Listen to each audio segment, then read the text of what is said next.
dépassé les 15 millions de vues. Magnifique, magnifique, en incroyable. cumulé, effectivement, on est très bon. Coucou à tous. Bonjour à tous. Bonjour Regardez à tous. mon copain. Courage. À tout à l'heure. Enchanté vraiment de vous avoir ici sur le plateau. Alors, il y en a que j'ai déjà croisé. On va faire attention à bien présenter tout le monde. Et si jamais j'ai pas les bons, on va vous représenter Guillaume Ménech. Ça c'est déjà fait. Et on va reparler de toi dans un instant. Alors, Formalizy, t'étais pas prévu à la base, hein? Je sais pas. Je sais pas. Adrien Chaltiel de Formalizy? Non, c'est pas toi. Non. Non. Adrien Chaltiel Adrien est est là-bas. ici. Ah oui, ça y est, voilà, je l'ai reconnu. Eldorado, voilà, vous voyez, il faut tout refaire. On a aussi, alors attendez, Marie-Éloi qui est là aussi, voilà, qui est passée de journaliste à entrepreneuse, hein, j'ai un petit peu révisé, c'est bien ça.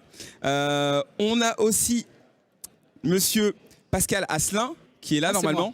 Là, C'est toi, là c'est toi, ok, très très bien. Et Alain Asquin. C'est la même chronique que tout à l'heure, c'est une chronique humoristique en fait, c'est ça, non? Non, j'ai pas fait de chronique humoristique, moi. Non, c'est pas la même. Non, c'est juste que voilà, comme je me retrouve tout seul, comme je l'ai dit à Alexia, c'était un peu compliqué. Mais en tout cas, merci à vous d'être avec nous. On va parler création d'entreprise. On va parler un petit peu de ce thème évidemment qui, alors je dis pas un thème qui fait peur, mais un thème forcément qui demande de réfléchir, beaucoup de réflexion, d'avancer, de se lancer. Donc voilà, vous allez nous donner un petit peu votre retour sur tout ça. On va commencer par parler de Guillaume Ménech quand même, parce que c'est vrai que Guillaume, c'est un... On peut le dire, c'est un phénomène tout simplement. Président d'Audace Média. Non mais si, c'est la vérité Guillaume. Moi franchement, quand j'ai préparé cette journée et quand j'ai su qu'on allait te recevoir, j'ai juste été impressionné. Tu as travaillé pour Le Grand Journal, tu as travaillé sur Paris Première, tu avais à peine 10-11 ans, tu avais déjà écrit 2 livres, ce qui est juste incroyable, quand même. Non mais... Merci de ton intérêt. Ouais, non, mais ouais, complètement. J'ai trouvé ça fou. Un parcours dingue, tu as cofondé déjà même une maison d'édition. Ce qui est, voilà, à cet âge-là, c'est juste dingue. Bon, honnêtement, à l'époque, voilà, je me souviens pas de ce que je faisais à cet âge-là, mais c'était clairement pas ça. Guillaume, comment on en arrive à avoir un tel parcours en fait? Est-ce que tu peux nous raconter un petit peu clairement quelles ont été les étapes de ce parcours exceptionnel? Moi, ça a été vraiment un fonctionnement au déclic. C'est-à-dire que je suis tombé dans la littérature quand j'étais plutôt petit. Ouais.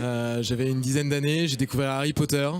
Et moi, ça a été On est connecté, on est fan. Énorme découverte. Je me suis rendu compte qu'en fait, on pouvait non seulement apprécier la lecture et que c'était pas simplement quelque chose de relou, comme je le concevais quand j'étais en CM2 au collège. Et je me suis lancé un peu dans divers trucs. D'abord un concours avec le journal de Mickey où je découvert ensuite le monde de la presse, qui est devenu ma deuxième, voire ma première passion aujourd'hui, celui des médias. Et puis je pense qu'en fait, la vraie réponse à tout ça, c'est simplement que j'ai toujours essayé de faire quelque chose qui me plaisait, que je suis un grand défenseur de la liberté et de l'idée qu'il faut agir et prendre des risques. Et j'ai eu la chance d'avoir des parents qui m'ont toujours soutenu en me disant fais ce que tu veux et si ça te plaît, vas-y. Ça a été un peu moins le cas quand j'aurais dit que je voulais arrêter les études, mais bon, malgré tout, ils ont suivi. Et disons que ça a toujours été cette idée de foncer et d'y aller. Mais on entend quand tu parles quand même qu'il y a du vécu, il y a de l'expérience. Monsieur Alain Asquin, vous êtes délégué ministériel à l'entrepreneuriat au niveau des étudiants. Quand vous entendez le parcours de Guillaume Ménech, qu'est-ce que ça vous inspire et est-ce que ça vous rend fier de savoir qu'on a des talents comme ça en France? J'espère que c'est ses proches qui sont fiers de lui. Je pense que c'est important que les étudiants se reconnaissent dans ce projet-là. Mon avis n'a pas d'intérêt sinon de se dire qu'il est inspirant en fait. Ce qui est important, c'est de dire que c'est possible. Et en fait, ce qu'il faut on passe de l'exceptionnel. En gros, vous avez un parcours exceptionnel, mais il faut que ce soit beaucoup plus visible et que davantage de jeunes se disent que je suis capable aussi d'y aller. Et que nous, notre boulot, c'est de créer les conditions pour qu'ils puissent y aller de manière les plus sécurisée, la plus accompagnée possible. Et ça se fait depuis le collège au lycée. Il y a beaucoup d'acteurs d'accompagnement des jeunes entrepreneurs maintenant qui agissent. Dans le supérieur, on a des dispositifs extrêmement élaborés aujourd'hui, des milliers d'étudiants qu'on accompagne. Et donc, n'attendons pas l'âge des années, n'attendons pas d'avoir l'expérience ou du capital pour y aller. Vous faites la démonstration que la passion, que l'encouragement familial, mais aussi une certaine détermination qu'il faut aider à construire, la confiance en soi qu'il faut construire aussi. Ce n'est pas des acquis, c'est des construits. Donc notre travail à nous, c'est d'accompagner et d'aider. On ne l'allumera jamais l'étincelle, c'est à vous de la créer avec vos proches, avec les rencontres que vous allez faire. Donc votre boulot, vous le savez, maintenant, c'est d'inspirer les jeunes pour leur dire vous aussi c'est possible et rejoignez Rejoignez le mouvement des entrepreneurs. Ça fait de grosses responsabilités quand même sur le dos, là, Guillaume, quand t'entends ça. Parce que, déjà, je suis loin d'être le seul jeune entrepreneur, entre guillemets. On est de plus en plus en France. C'est celui qu'on a avec nous aujourd'hui, en tout cas. C'est ça qui est beau. Et puis même le parcours de Pascal, c'est pareil. Il y a cette idée on va en parler. On se lance et on y va et on fonce. Et une fois qu'on acquiert une certaine expérience, j'ai envie de dire, même si elle est toujours restreinte, et il y a encore un million d'aventures à vivre. Ouais. Mais moi, je suis très heureux d'avoir de rencontrer les étudiants, de prendre des stagiaires, prendre des alternants et des gens derrière qu'on forme et qu'on leur dit, mais genre, si tu as envie de vivre ta passion, si tu as envie de t'éclater, si tu as envie d'y aller, mais prends ce risque. Ouais. Parce que finalement, il n'y a rien de plus beau que d'y aller et de foncer et de croire en ses rêves. Et je pense qu'on le dit peut-être pas suffisamment au lycée et au collège. De plus en plus, les profs essayent, mais il y a quand même cette dynamique à installer qui est celle de dire, mais au contraire, un CDI c'est cool, ouais. Et ne pas avoir de CDI et se dire qu'on va jamais en avoir toute notre vie, c'est encore mieux. Ouais, évidemment. Marie, quand on entend ça, Marie-Éloi, on l'entend dire prends ta chance, vas-y. On entend beaucoup de cette volonté, cette rage un petit peu de vaincre finalement. Vous, c'est un petit peu pareil dans votre parcours. Vous étiez journaliste à la base, hein, si je me trompe pas, et vous êtes devenue entrepreneuse. C'est pareil, c'est ce qui vous a animé pour justement faire ce choix de vie et complètement prendre ce virage. Oui, c'est vrai, c'est les tripes. Alors moi, j'ai mis plus de temps que toi. mais c'est vrai, c'était dans les tripes. J'ai d'abord cofondé une école Montessori en Bretagne, après avoir été journaliste à Radio France Internationale. Et là, je me suis rendu compte qu'à partir d'une idée, on pouvait créer quelque chose et avoir de l'impact autour de soi. Et ensuite, du coup, j'ai créé un premier réseau d'entraide pour créer son entreprise Femmes de Bretagne. Parce que moi-même, je n'aurais pas osé aller dans un réseau d'entrepreneuriat, et pourtant quand on crée, c'est indispensable d'être entouré, surtout en ce moment. Il faut absolument pas rester isolé, il faut aller dans un réseau. Et Femmes de Bretagne aujourd'hui, c'est 500 événements par an en Bretagne dans 70 villes. Et c'est devenu national avec la fondation Entreprendre Femmes des Territoires. Il y a 9 mois, on est déjà présent dans 39 villes et on voit des femmes partout en France qui veulent entreprendre et qui ont ça dans les tripes. Mais souvent, c'est un peu plus tard parce qu'on a peu de rôle modèles jeunes comme toi, et c'est vrai, c'est quelque chose dont on a besoin. Souvent, c'est vers la quarantaine que les femmes, on se dit, bah, maintenant, je vais vraiment suivre mon instinct, mes tripes, faire ce que j'aime et je vais créer mon entreprise. Donc j'ai vraiment des exemples incroyables de femmes qui ont tout abandonné, tout quitté. J'en ai une là que j'ai rencontrée la semaine dernière. Elle était bonne sœur. Ouais. Elle a tout quitté à 50 ans pour créer son entreprise d'œnologie. Ouais. Et ben en fait, à tous les âges, c'est possible. On parlait d'âge tout à l'heure, mais à tous les âges, on peut être jeune créateur. Non, et avoir ça, se dire, allez, je prends le risque et j'y vais. L'impression qu'on a vraiment, c'est ça, c'est qu'il y en a pour tout le monde et il suffit juste d'y aller. Et puis j'ai l'impression aussi qu'il y a des comme ça une synergie qui se crée quand vous parlez, quand toi tu parles Guillaume, quand vous parlez Marie. On a l'impression que finalement dans le parcours on se rejoint quelque part. Il y a toujours un message assez similaire. Adrien, vous avec Eldorado, vous aidez les entreprises en fait, enfin vous aidez des gens à se lancer, à aller chercher des financements justement. Quand vous entendez ça, vous de votre côté, parce que vous, c'est ce que vous voulez faire aussi, aider les gens à se lancer. Qu'est-ce que ça vous inspire ? Effectivement, moi-même, je suis entrepreneur, donc je me reconnais vraiment dans tous ces discours-là. Nous, notre but, c'est vraiment d'aider tous les entrepreneurs à trouver tous les types de financements adaptés à leurs projets. Et on a la chance, en témoigne aujourd'hui, d'être dans un pays qui a énormément de ressources financières pour financer la création d'entreprises, l'entrepreneuriat, pour financer ce courage, cette envie, cette passion qu'il y a derrière chaque entreprise. Donc c'est une chance qu'il faut saisir quand on est entrepreneur, aller voir la BPI, sa région, son banquier, des investisseurs, ses proches, etc. Il y a maintenant une sorte de grande démocratisation de l'entrepreneuriat qui fait qu'il y a énormément de sources de financement qui sont adaptées pour tout type d'entrepreneurs, les étudiants, les femmes, les personnes issues de... Vous les aidez à aller les chercher, ces financements, justement. Exactement, c'est une plateforme, on les met en relation, on regarde le projet par rapport à ce qu'ils recherchent et ce qu'ils font, et on les connecte avec les meilleures sources adaptées à leur projet. Alors Pascal, toi aussi, justement, Guillaume en parlait tout à l'heure, tu as aussi un très beau parcours. Toi, tu travailles justement chez Formalizy. En fait, tu as lancé Formalizy. C'est une entreprise qui permet en fait de gérer un petit peu tout cet aspect juridique, cet aspect administratif. C'est vrai que moi-même, je suis auto-entrepreneur, donc forcément, je le sais, il faut toujours s'occuper de faire ses factures, s'occuper de tout ça. C'est pareil, ça a été la volonté aussi, finalement, quand vous vous êtes lancé, de vous dire il faut ces outils, il faut cette main d'œuvre pour justement permettre aux entreprises d'avancer sereinement. Oui, complètement.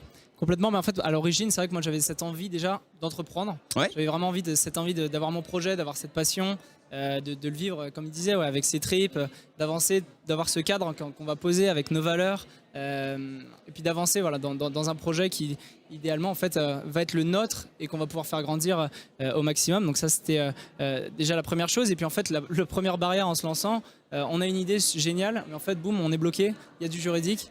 On n'y connaît rien, on n'a pas envie de faire de bêtises. Donc effectivement, moi c'est là-dessus. Je me suis dit, bon, en fait, tant qu'à faire, on va s'arrêter au premier obstacle que j'ai rencontré. On va aider les entrepreneurs plus généralement à se lancer. Ouais, tu t'es dit que là, il y a un truc à faire parce que justement, les gens bloquent à ce moment-là. Voilà. Donc tu te dis, c'est là où moi je dois intervenir, quoi. Exactement, et tout en rendant ça, parce qu'il y a quand même des acteurs qui sont déjà sur ce marché. Donc c'était quand même de rendre ça accessible, financièrement parlant, puisque quand on se lance, on n'a pas forcément les moyens au tout départ. Et puis aussi de proposer cet accompagnement sur mesure personnalisé dont on a besoin. On a besoin d'être rassuré, besoin d'avoir un expert qui va nous parler, qui va nous rassurer.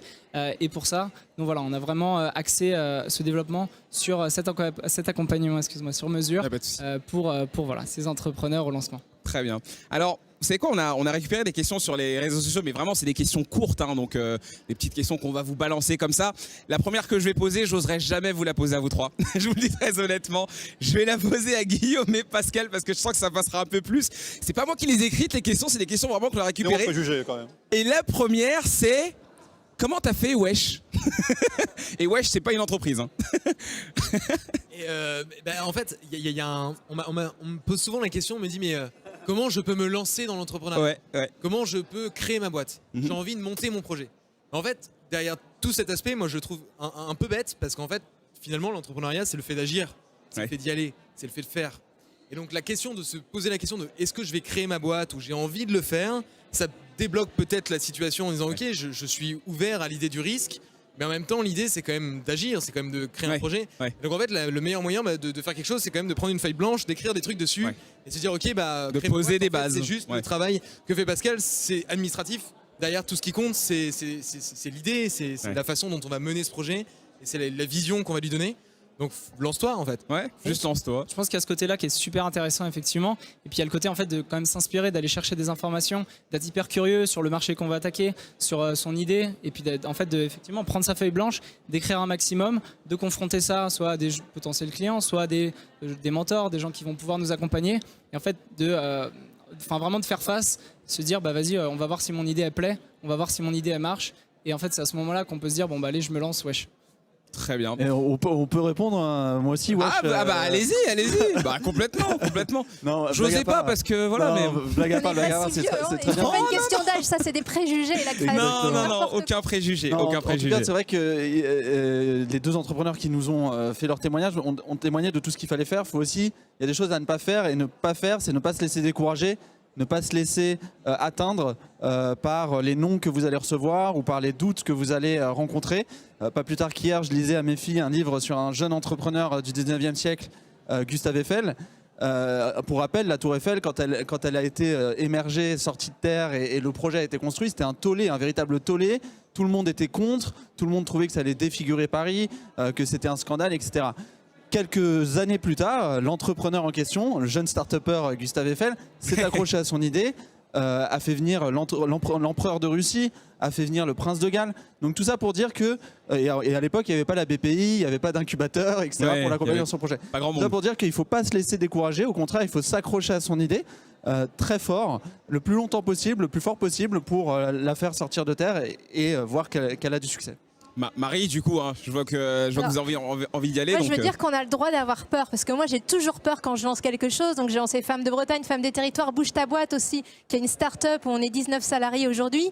Et à chaque fois, j'avais peur. Et à chaque fois, surtout, autour de moi, on me dit non, mais Marie, ça va jamais marcher ton truc, ça va jamais marcher. Et en fait, il suffit d'être un peu têtu, de croire en soi, croire en ses tripes, continuer et surtout être entouré. C'est impossible de créer son entreprise sans avoir des avis autour de soi pour que notre idée soit la plus affinée possible et qu'on ait le plus d'aide et de plus de prêts possible pour que l'entreprise soit viable. Ouais. On ne peut pas créer juste pour du sens, il faut du sens et de la rentabilité. Et pour ça, c'est l'accompagnement. Absolument, il faut être vraiment entouré avec des gens compétents, bien entendu, j'imagine. Vous savez quoi, l'émission, elle passe très très vite. Hein. C'est terrible, moi je pourrais parler des heures avec vous et J'aurais eu plein de questions à vous poser, mais bon, on est tenu de respecter voilà un certain planning. Du coup, on va conclure. Il nous reste voilà 2 petites minutes pour finir ce petit focus. On va commencer par vous, Alain Raskin. Si jamais vous deviez me pitcher voilà en quelques mots votre boîte, et ça va être l'exercice que je vais vous proposer à tous. Qu'est-ce que vous me diriez? Alors, on a un réseau de 33 pôles territoriaux pour l'ensemble de l'enseignement supérieur. Ces pôles s'appellent les pôles pépites. Allez sur Internet, trouver pépites. Et c'est des pôles qui accompagnent les jeunes à entreprendre, qui leur permettent d'oser. Même s'ils ont peur, on les accompagne. Et ils sont accompagnés par des mentors. Et ces gens-là sont des gens qui n'ont pas de solution pour eux. Par contre, ils les guident, ils leur posent des questions. C'est aux entrepreneurs de donner les réponses. C'est à eux de construire la réponse et leur projet. Et par contre, on va défricher avec eux tous les obstacles. On va les mettre en contact avec plein de gens. Si vous cherchez des personnes, des jeunes femmes pour témoigner sur l'entrepreneuriat, il y en a des dizaines et des centaines dans tout le réseau français. Donc il faut vraiment qu'on se parle déjà, c'est important. Donc notre boulot est d'aider à oser. Et puis même si vous n'aboutissez pas dans la création, ce qu'on va garantir, c'est les compétences que vous avez acquises. Ça fera de vous un entreprenant dans une entreprise demain, une association, une administration. On va certifier ça avec des compétences. Donc allez-y, osez, vous n'avez rien à perdre. Vous n'avez qu'à apprendre. Et nous, on va vous accompagner et certifier, parce qu'on est l'enseignement supérieur, de la qualité de ce que vous avez appris. J'ai envie d'oser là, je sais pas pourquoi, en vous entendant. Il a passé la barre super haut, hein. Je sais pas comment vous allez vous démerder derrière, mais bon, ça va être à votre tour. Guillaume, on va enchaîner avec toi. Allez, donc le pitch de ta boîte. Audace Media est un cabinet de conseil. Nous, on accompagne des marques et des entités à s'implanter sur les réseaux et au-delà de ça, à produire du contenu qui correspond aux usages des 15-25, 15-30 ans. On produit aujourd'hui pas mal de contenu sur TikTok, notamment, mais aussi sur Insta et d'autres réseaux. Et de façon générale, nous, notre façon de travailler, c'est toujours partir du principe qu'une entité est une marque.